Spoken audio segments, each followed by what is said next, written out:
जो personal account है, जो आपका जो पर्सन से रिलेटेड होगा वो पर्सनल। रियल अकाउंट जो एसेट्स वगैरह से रिलेटेड होगा, नॉमिनल जो एक्सपेंस। इसका रूल भी है, ठीक है। अब जैसे कि देखिए, हम कोई भी ट्रांजैक्शन अगर देखते हैं तो दोनों कोई भी ट्रांजैक्शन में एटलीस्ट दो अकाउंट इफेक्ट करता है, जिसमें से कि एक अकाउंट डेबिट होगा, दूसरा अकाउंट क्रेडिट होगा। या अगर तीन अकाउंट इफेक्ट करेगा तो दो अकाउंट डेबिट होगा, एक अकाउंट क्रेडिट होगा। या फिर दो अकाउंट क्रेडिट होगा, एक अकाउंट डेबिट होगा। लेकिन कम से कम डेबिट क्रेडिट आएगा ही आएगा। तो जैसे कि कैश रिसीव फ्रॉम मोहन, अगर हम लोग कैश रिसीव फ्रॉम मोहन का बात करें तो इसमें कौन से दो अकाउंट आ जाएगा? एक आ जाएगा कैश,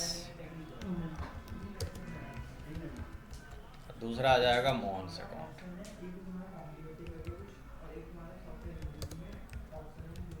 अब यहाँ पर बात करते हैं कि कैश कौन सा अकाउंट होगा, पर्सनल, रियल या नॉमिनल। तो कैश क्या है? एसेट्स है, तो एसेट्स के अकॉर्डिंग क्या हो जाएगा? ये रियल। और मोहन हमारा कौन सा हो जाएगा? Personal account. अब बात करते हैं इफेक्ट। इफेक्ट क्या आएगा? मतलब रियल अकाउंट का रूल्स अगर मैं देखूं तो यहाँ पर क्या हो रहा है कि अगर कुछ भी इन होगा तो डेबिट करेंगे और कुछ भी आउट होगा तो क्रेडिट करेंगे। तो यहाँ पर कैश इन हो रहा है या आउट हो रहा है? रिसीव करेंगे तो कैश हमारे पास इन हो रहा है, तो यहाँ पर लिखेंगे इन। और जब इन होगा तो इसका रिजल्ट क्या आएगा? डेबिट। क्योंकि रूल क्या कहता है कि अगर कोई भी एसेट्स इन करेगा तो उसको डेबिट करना है। अब हम लोग पर्सनल अकाउंट का रूल अप्लाई करेंगे। पर्सनल अकाउंट में क्या है कि अगर कोई गिवर है तो क्रेडिट होगा और रिसीवर है तो डेबिट होगा। तो इस लाइन में, इस स्टेटमेंट में आपका मोहन क्या है? रिसीवर या गिवर? गिवर है। रिसीव फ्रॉम मोहन है ना, तो मोहन हमारा क्या है? गिवर है। तो क्या हो जाएगा? ये क्रेडिट। तो इस तरह से आपको स्टेटमेंट तैयार करना है और डेबिट क्रेडिट को समझना है। अगर इसका जनरल एंट्री का बात करते हैं तो इस तरह से हो जाएगा।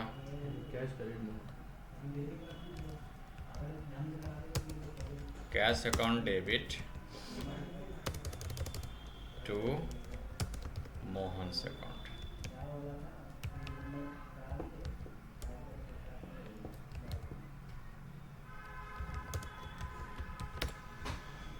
सेकंड क्वेश्चन है salary paid in cash.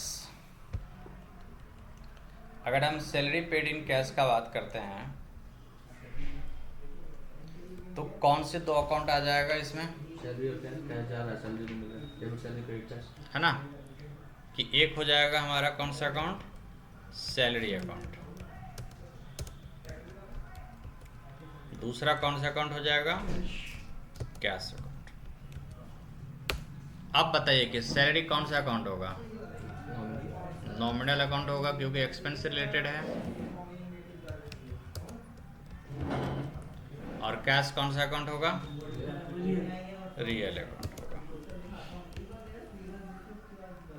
Salary का इफेक्ट क्या पड़ेगा? इफेक्ट मीन्स अगर ये नॉमिनल अकाउंट है तो उसमें दो ही रूल होता है, या तो एक्सपेंस या इनकम। अगर एक्सपेंस होगा तो डेबिट, इनकम होगा तो क्रेडिट। अब मान लीजिए कि हम किसी को सैलरी देते हैं तो हमारे लिए क्या है? वो एक्सपेंस है। एक्सपेंस जब होगा तो क्या करना है उसको? Debit. Cash account real account है, इसमें इन आउट का रूल लगेगा। तो अगर हम सैलरी किसी को देंगे तो कैश इन हो रहा है या आउट हो रहा है? आउट हो रहा है। तो आउट होगा तो क्या करेंगे? क्रेडिट करेंगे। बताइए पावन एंड अदर पर्सन जो हैं, समझ में आ रहा है? Yes sir.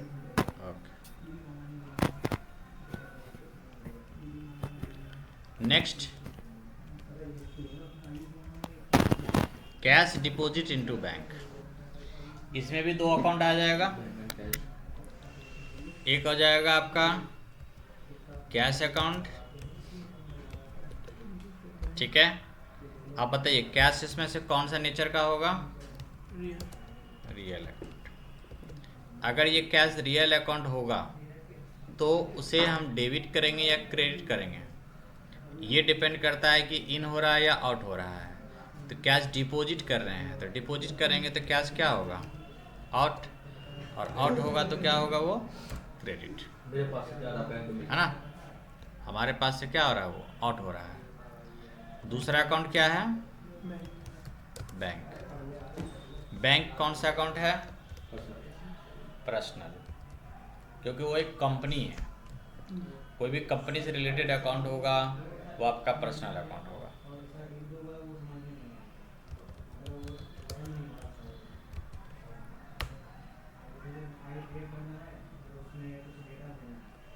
अब बैंक आपका पर्सनल अकाउंट है, इसमें आपका रूल लगेगा गिवर या रिसीवर। तो बैंक में अगर हम डिपॉजिट करते हैं तो ये क्या होता है? आपका रिसीव करता है। यहाँ पर हम अप्लाई करेंगे रिसीवर, और रिसीवर होगा तो क्या करेंगे? डेबिट। एक एंट्री और देख लेते हैं। लैपटॉप परचेज इन कैश, इसमें एक अकाउंट हो जाएगा लैपटॉप।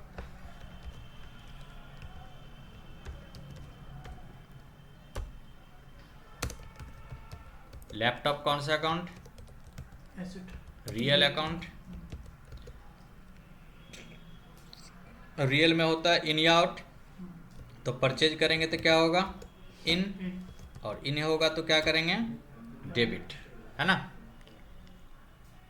कैश, कैश आपका कौन सा अकाउंट है? ये भी रियल अकाउंट है। अब इस कंडीशन में कैश हमारा क्या हो रहा है? आउट हो रहा है। अगर कैश आउट होगा तो क्या करेंगे? क्रेडिट।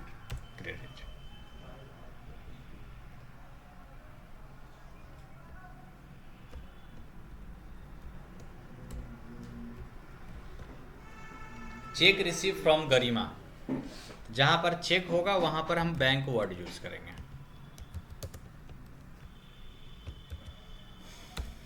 और दूसरा कौन सा अकाउंट? तो बैंक हमारा कौन सा अकाउंट होगा? पर्सनल।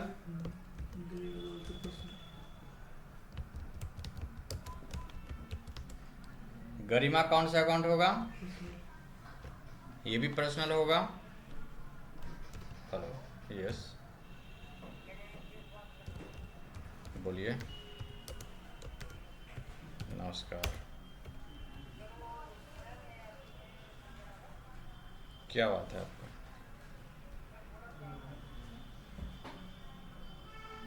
ठीक है, बात करता हूँ। नहीं, अभी नहीं है।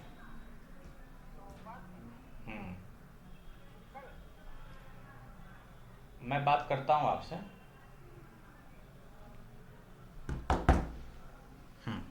तो बैंक अकाउंट क्या हो गया? पर्सनल। अब इसका इफेक्ट देखो, यहाँ पर रिसीवर या गिवर वाला होगा, ठीक है।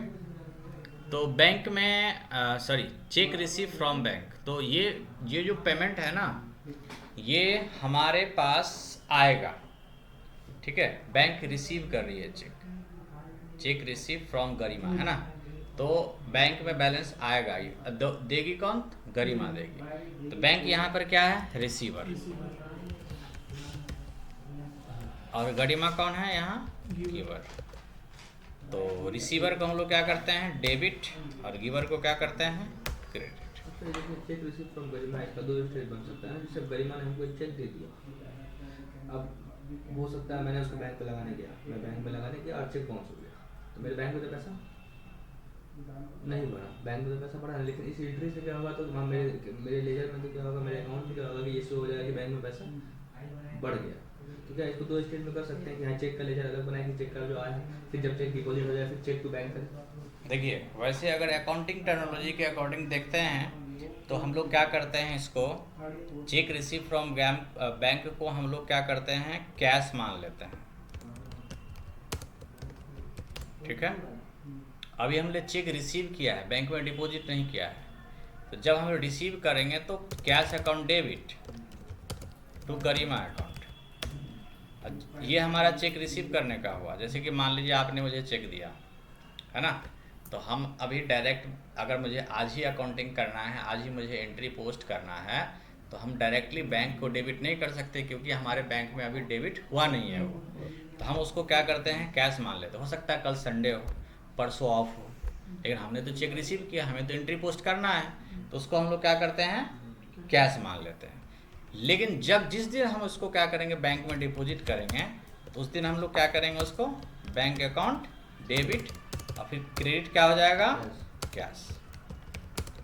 अब आपका कहने का मतलब ये है कि चेक बाउंस हो जाएगा, ठीक है। तो चेक बाउंस होगा तो चेक क्लियरिंग में 2-3 दिन टाइम लगता है, ठीक है। तो जिस दिन बाउंस होगा उस दिन क्या होगा, गरिमा डेबिट,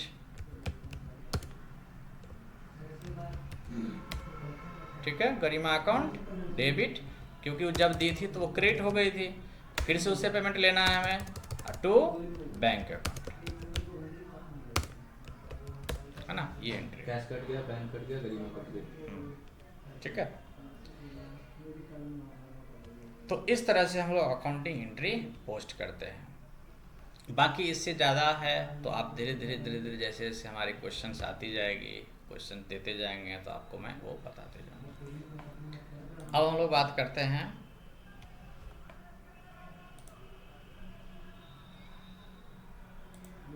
फॉर्मेट, देख लेते हैं थोड़ा सा। देखिए, फाइनली कोई भी टैली में वर्क करता है तो उसका 2 ही पर्पस होता है कि एक तो हमें प्रॉफिट एंड लॉस देखना है, दूसरा हमें बैलेंस शीट देखना है। तो आपको, अगर आप जो भी एंट्री पोस्ट कर रहे हो, सेल का, परचेज का, पेमेंट का, रिसिप्ट का, तो इसका इफेक्ट दो जगह पड़ता है, या तो P&L पे पड़ेगा, ट्रेडिंग PL पे, या फिर बैलेंस शीट पे पड़ेगा। तो हमें उसे फॉर्मेट को थोड़ा बहुत समझना पड़ता है। जो कॉमर्स के होते हैं कैंडिडेट, तो उसे क्या होता है कि फॉर्मेट पहले से पता होता है, क्योंकि उसने फाइनल अकाउंट पढ़ा हुआ है। 11th में फाइनल अकाउंट 1, फाइनल अकाउंट 2 हम लोग पढ़ते हैं, जिसमें कि प्रॉपर हमें फॉर्मेट पता हो जाता है कि ट्रेडिंग का फॉर्मेट क्या है, P&L का फॉर्मेट क्या है, बैलेंस शीट का फॉर्मेट क्या है। लेकिन जो कैंडिडेट नहीं पढ़ा हुआ है, जो आर्ट्स बैकग्राउंड से या साइंस बैकग्राउंड से, तो उसे थोड़ा बहुत फॉर्मेट का ओवरव्यू देना होता है कि एक्चुअली ये ट्रेडिंग PL है क्या। देखिए, ट्रेडिंग PL में क्या होता है कि यहाँ तक आपका ट्रेडिंग अकाउंट हो गया, जहाँ तक हमने टोटल लिखा है। इसको हम और भी बड़ा कर देते हैं, कुछ लाइन हम और भी एंटर करेंगे इसमें, ठीक है, या फिर ठीक है, ओके है इतना। देखिए, ये हो गया आपका पूरा इनकम साइड, क्रेडिट, ये क्रेडिट साइड है, और ये आपका डेबिट साइड है। तो ये पूरा क्या हो गया हमारा, इनकम साइड, और ये पूरा क्या होगा हमारा, एक्सपेंस साइड। तो सेल जितना किए उसको क्रेडिट में लिखेंगे, जितना हमारा स्टॉक बचा हुआ है उसको भी क्रेडिट में लिखेंगे, जितना पहले का हमारा स्टॉक है उसको लिखेंगे डेबिट में, जितना हमने परचेज किया डेबिट में, जितना हमारा एक्सपेंस हुआ, डायरेक्ट एक्सपेंस में बहुत सारे एक्सपेंसेस आते हैं, वो आप लिखेंगे डेबिट में। और लास्ट में फाइनली आपका इधर ज़्यादा है, इधर क्या है, कम है, तो आपका प्रॉफिट कितना हो रहा है ना, 1,41,048,000। ये आपका ग्रॉस प्रॉफिट है, नेट प्रॉफिट नहीं है। ग्रॉस प्रॉफिट का मतलब ये होता है कि अगर ये मोबाइल मैंने 15,000 में ख़रीदा है और 15,000 में ख़रीदा, 20,000 में मैंने आपको बेच दिया, तो 5,000 रुपया मेरा नेट प्रॉफिट नहीं हुआ। वो 5,000 रुपया प्रॉफिट में से बहुत सारे एक्सपेंसेस अभी और घटाने हैं। किसी को मैंने कमीशन दिया, ऑफिस का रेंट है, इलेक्ट्रिसिटी बिल है, हमारा कुछ अलग एक्सपेंस है, ऑफिस एक्सपेंस है, तो हो सकता है नेट प्रॉफिट आपका 1,000 बचे लास्ट में। तो ये जो ग्रॉस प्रॉफिट है, ये आपका ग्रॉस प्रॉफिट यहीं से आ गया यहाँ पे, और इस एक्सपेंस में से हम लोग बहुत सारे और एक्सपेंस को क्या करते हैं, माइनस करते हैं। यहाँ जो माइनस किया जाता है, यहाँ डायरेक्ट एक्सपेंस माइनस किया जाता है, यहाँ जो एक्सपेंस होता है वो कौन सा एक्सपेंस होता है? Direct. Direct expense. Direct expense क्या है, हम लोग आगे पढ़ेंगे। हाँ, बताता हूँ। यहाँ जो एक्सपेंस होता है वो डायरेक्ट एक्सपेंस होता है, और यहाँ जो एक्सपेंस होता है वो इनडायरेक्ट एक्सपेंस होता है।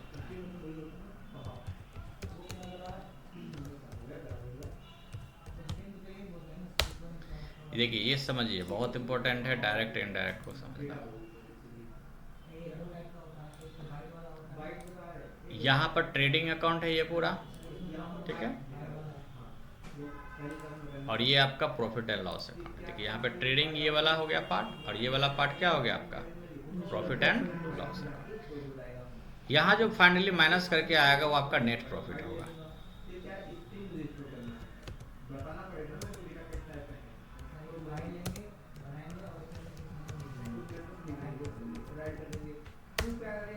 मान लीजिए कि आपका सैलरी है 15,000 या 13,000, ऑफिस रेंट है 15,000, और यहाँ पर आपका जो है इसमें से क्या करेंगे? माइनस कर देंगे इसको और प्लस इसको। अब आपका नेट प्रॉफिट कितना बचा? 1,20,020। ये आपका नेट प्रॉफिट होगा।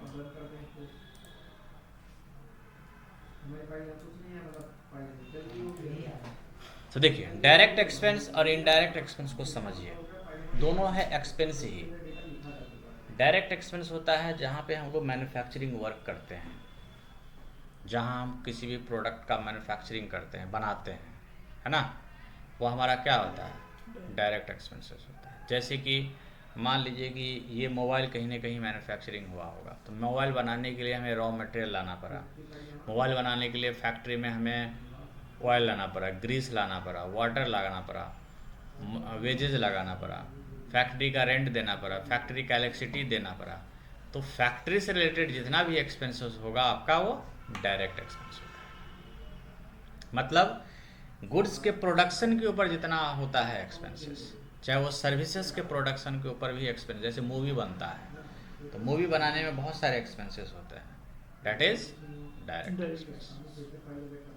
अब इनडायरेक्ट क्या होता है? इनडायरेक्ट होता है कि प्रोडक्शन हो चुका है, अब मुझे प्रोडक्शन के बाद जितना एक्सपेंसेस होता है, जो ऑफिस से रिलेटेड एक्सपेंसेस होता है, एडमिनिस्ट्रेटिव से रिलेटेड एक्सपेंसेस होता है, बैंक से रिलेटेड एक्सपेंसेस होता है, वो सब आपका इनडायरेक्ट एक्सपेंस हो जाता है।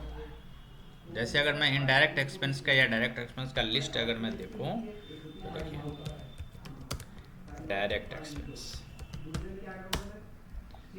एक्सपेंस के लिस्ट अगर मैं यहाँ पर टाइप करूँ तो मैन्युफैक्चरिंग के लिए जो जो एक्सपेंस होगा, like wages, factory rent,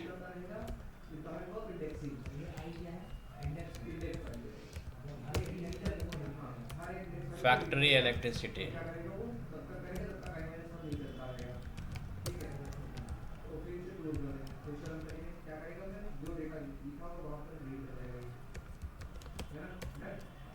factory rent, factory electricity, wages, freight,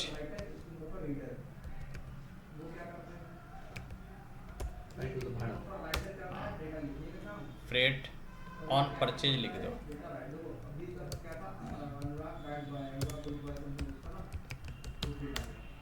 मतलब ये है ना कि प्रोडक्शन के ऊपर जितना भी खर्चा होता है, चाहे वो सर्विस का प्रोडक्शन हो या गुड्स का प्रोडक्शन, किस में जाएगा? वो डायरेक्ट एक्सपेंस में जाएगा। मतलब गुड्स को सिलेबल बनाने के लिए, सिलेबल मतलब जब तक वो बिक्री हमें उसको सेल करना है ना, मतलब फिनिश प्रोडक्ट उसे हमें करना है। जैसे कि हम लोग कोल्ड ड्रिंक पीते हैं, ठीक है, अब कोल्ड ड्रिंक पीते हैं तो उसमें फिनिश उसको करने के लिए क्या होना चाहिए? ठंडा होना चाहिए। अब ठंडा करने के लिए हमने उसको कहाँ रखा? फ्रिज में रखा। उसका इलेक्ट्रिसिटी बिल किस में जाएगा? डायरेक्ट या इनडायरेक्ट? डायरेक्ट में जाएगा, क्योंकि जब तक वो ठंडा होगा नहीं तब तक वो बिकेगा नहीं। तो ये चीज़ कॉमनली देखना पड़ता है। अब बात करते हैं इनडायरेक्ट एक्सपेंस।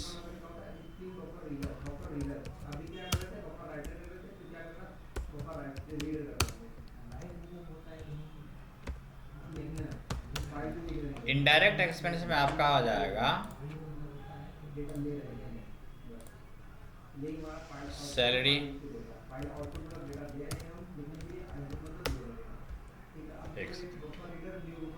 हेलो,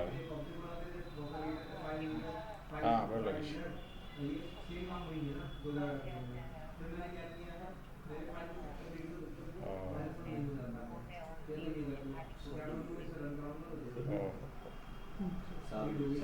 ऐसे भी आएगा बड़ी चल ठीक, कत के सब छै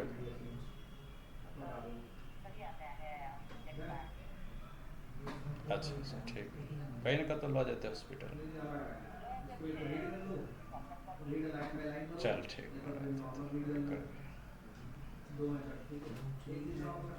ठीक छै रख।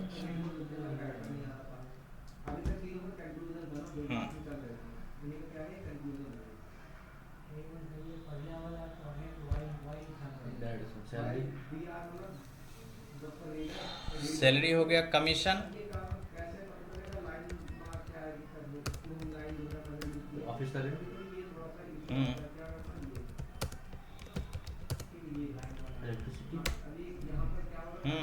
ऑफिस से इलेक्ट्रिसिटी,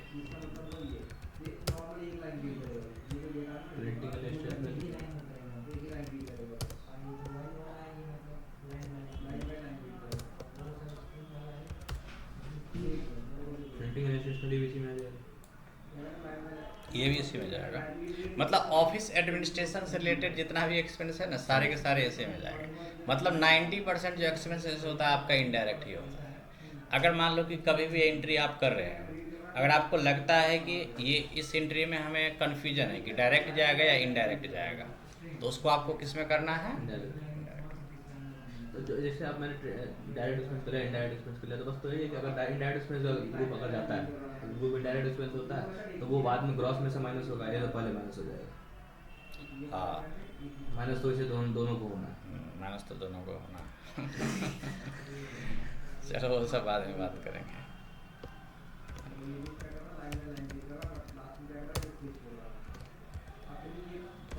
ठीक है, मतलब इनडायरेक्ट में ना काफ़ी लंबा होता है, बहुत सारे एक्सपेंसेस इनडायरेक्ट में होते हैं, डायरेक्ट में बहुत ही कम।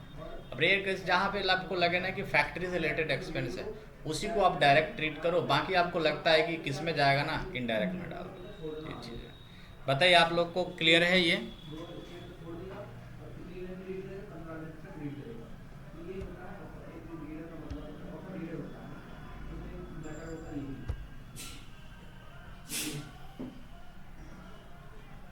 ये जो टैली के जो ग्रुप्स हैं 15 प्राइमरी तरह से मैंने थोड़ा बहुत वैल्यू कर रखा है इससे, तो उन सब का डिफिनेशन हम लोग आगे पढ़ेंगे।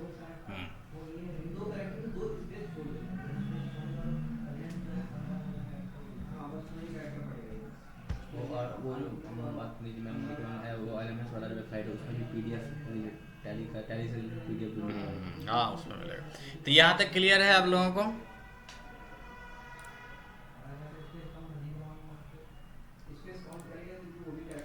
चलिए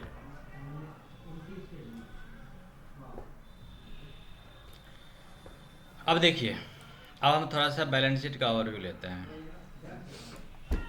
बैलेंस शीट को ना दो पार्ट में डिवाइड किया गया है, एक है कैपिटल एंड लायबिलिटीज, दूसरा क्या है? एसेट्स।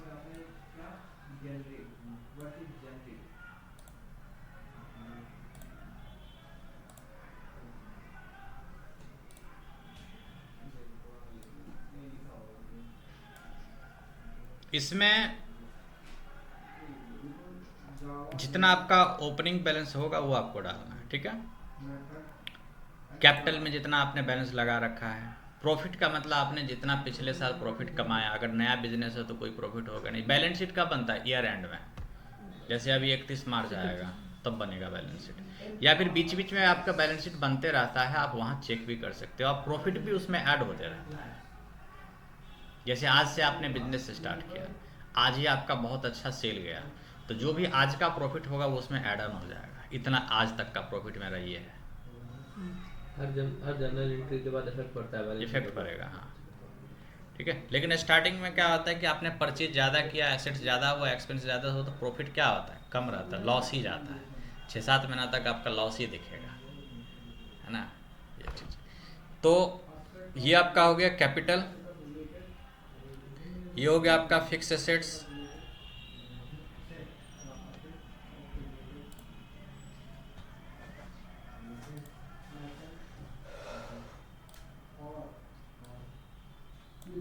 कंप्यूटर, फर्नीचर, लैंड, ये सब आपका हो जाएगा। कैश, डेटर, सैलरी, ये सब करंट एसेट्स में आ जाएगा आपका, ये सब आपका करंट लायबिलिटी। अब बात करते हैं कि फिक्स एसेट्स क्या होता है।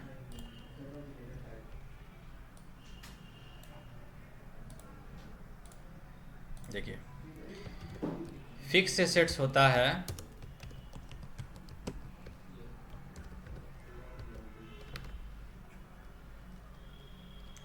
जो बिजनेस में लॉन्ग टाइम तक रहता है,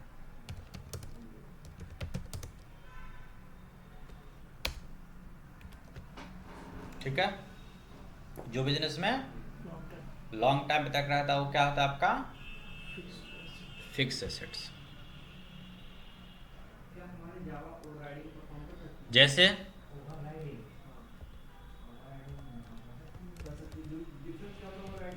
कंप्यूटर,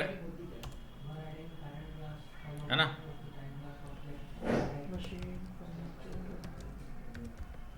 लैपटॉप,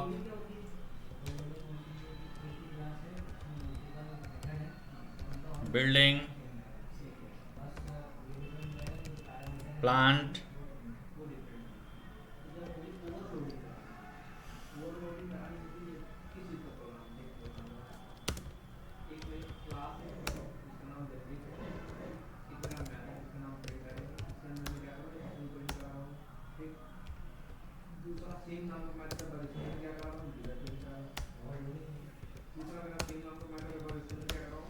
कंप्यूटर अकाउंट हो गया, लैपटॉप अकाउंट हो गया, बिल्डिंग अकाउंट हो गया, प्लांट अकाउंट हो गया, है ना, ये सब आपका कौन सा अकाउंट में आएगा, fixed. फिक्स है, जो आपके बिजनेस में लॉन्ग टाइम तक रहेगा, जिसको आपको सेल नहीं करना है आगे।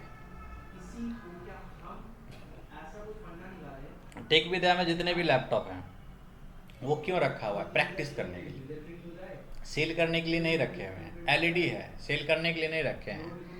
बिल्डिंग है, प्लांट है, मोटरसाइकिल है, कार है, जो बिजनेस के नाम पे है, जिसे हमें आगे सेल नहीं करना, that is Fixed asset. Fix assets, जो बिजनेस में लॉन्ग टाइम तक रहेगा, बस इसका यही कॉन्सेप्ट है।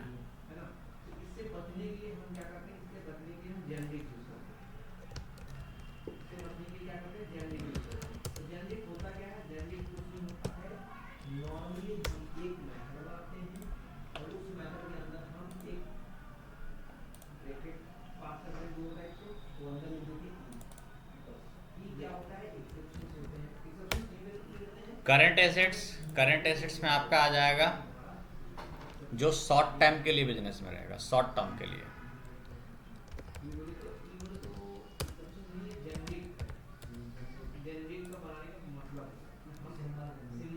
कैश, है ना, बैंक, डेटर, डेटर वो होता है जिससे हमने क्रेडिट में बेचा है, सेल किया है। प्रीपेड एक्सपेंस,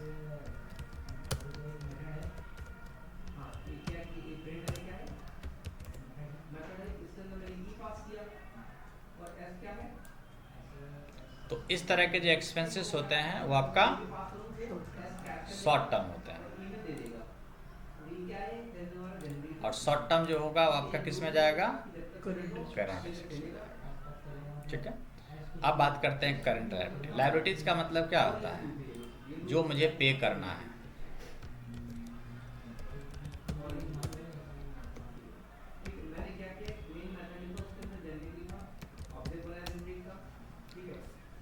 लायबिलिटीज में जाएगा आपका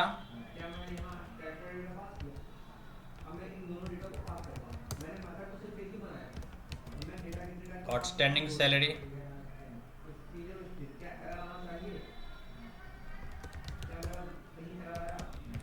लोन फ्रॉम बैंक,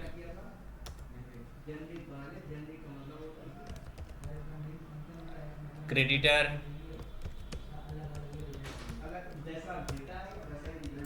जो मुझे पे करना है, किसी को देना है ना। आउटस्टैंडिंग का मतलब होता है जो पैसे बकाया है, जो मुझे पे करना है, वो आपका लायबिलिटीज हो जाएगा। चाहे वो लोन फ्रॉम बैंक हो या लोन फ्रॉम हरी हो, है ना, इस तरह से।